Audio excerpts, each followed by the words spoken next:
Ciney, en Belgique, le 26 juin 2003. Sur le chemin de l'école, une adolescente de 13 ans est enlevée par un homme en camionnette blanche. Après quelques kilomètres, la fillette, à l'arrière, parvient à détacher ses liens et s'enfuit.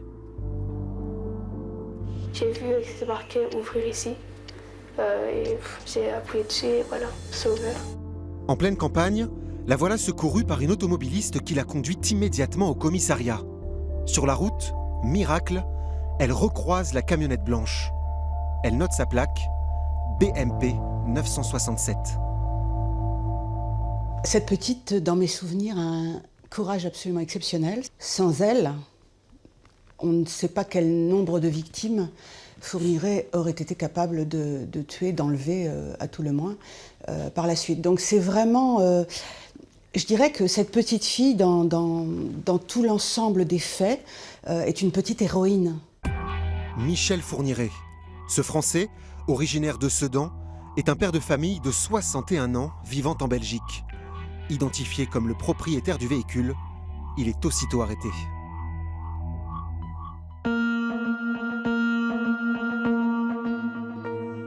Informée, la police française fait le lien avec la disparition de 2 jeunes filles ardennaises dont les corps ont été retrouvés en Belgique.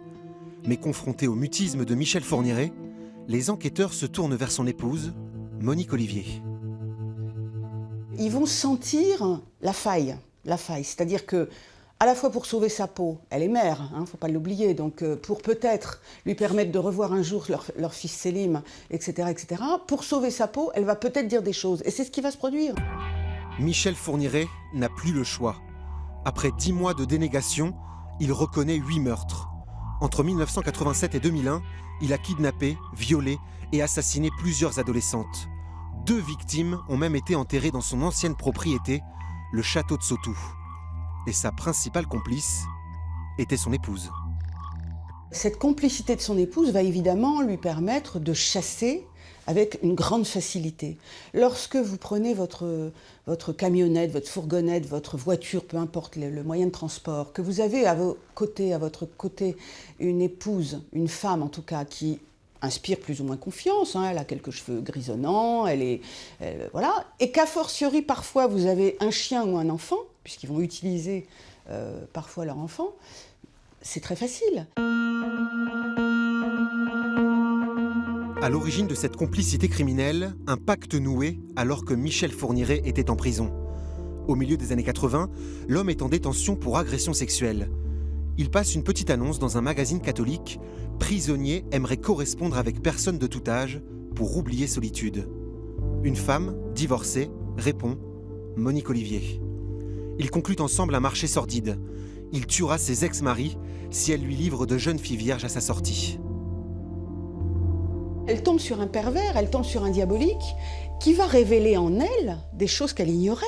Parce que jusqu'à présent, effectivement, jusqu'à ce qu'elle aille chercher son bonhomme à la sortie de la prison, c'était une femme normale, qui travaillait pour gagner sa vie, qui avait le sens des valeurs morales, en tout cas a priori. Et là, boum, dérapage, parce que effectivement, la perversité de l'un va révéler la perversité enfouie de l'autre. Dans l'une de ses lettres, Monique Olivier écrit « C'est avec plaisir que j'exécuterai tes ordres ». Des mots qui pèseront lourd lors du procès. En mars 2008, le procès de l'ogre des Ardennes et de sa complice s'ouvre devant la cour d'assises de Charleville-Mézières. 400 journalistes du monde entier sont présents. Mais Michel Fourniret se tait et refuse d'être défendu.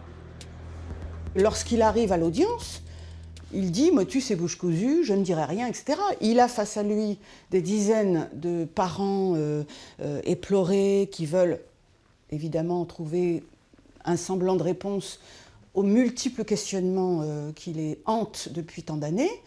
Et là, il leur oppose, parce qu'il est manipulateur, une fin de non-recevoir. Vous ne saurez rien, parce que je suis le maître du jeu. Cheveux blancs, visage émacié, Monique Olivier, elle, prétend avoir eu peur, avoir agi sous l'autorité de son mari. Mais après 2 mois de débat, le verdict tombe. Michel Fourniret est condamné à la réclusion criminelle incompressible.